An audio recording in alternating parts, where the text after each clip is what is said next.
শিক্ষা উপদেষ্টার সঙ্গে জগন্নাথের উপাচার্যের নেতৃত্বে প্রতিনিধি দলের বৈঠক শেষ হয়েছে। এ নিয়ে এখন ব্রিফ চলছে, আমরা সরাসরি যাচ্ছি সেখানে।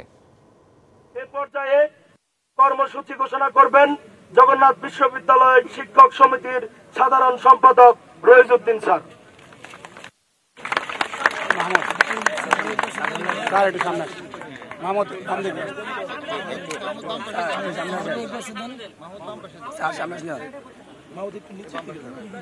বিসমিল্লাহির রহমানির রহিম। মাহমুদ তুই ওই পাশে যা, স্যারের ডান দিকে দে। হচ্ছে না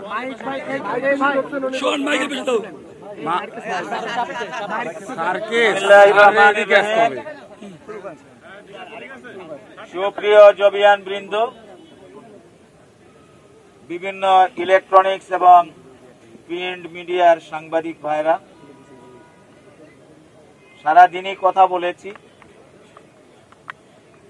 আমরা কিছু দাবি নিয়ে এখানে এসেছিলাম, আপনাদের মাধ্যমে সারা জাতি দেখেছে।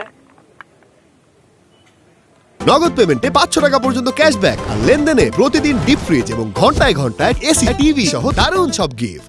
আপনারা আমাদের দাবির ব্যাপারে সোচ্চার ভূমিকা পালন করছেন, বাট দাবি যাদের কাছে নিয়ে এসেছি,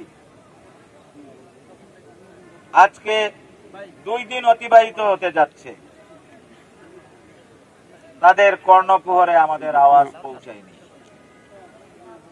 তো বাধ্য হয়েই উনারা যেহেতু আমাদের কথা শুনছেন না বা শোনার প্রয়োজনীয়তা অনুভব করছেন না, আপনারাই আমাদের সম্বল, আপনাদের সামনেই আমাদের কথাগুলো তুলে ধরতে হবে।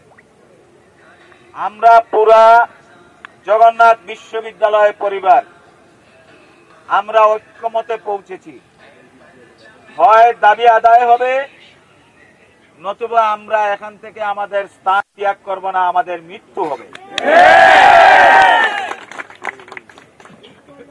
আজকে দ্বিতীয় দিন অতিবাহিত হলো, এখনো সরকারের পক্ষ থেকে আমরা কোনো গ্রিন সিগন্যাল পাইনি।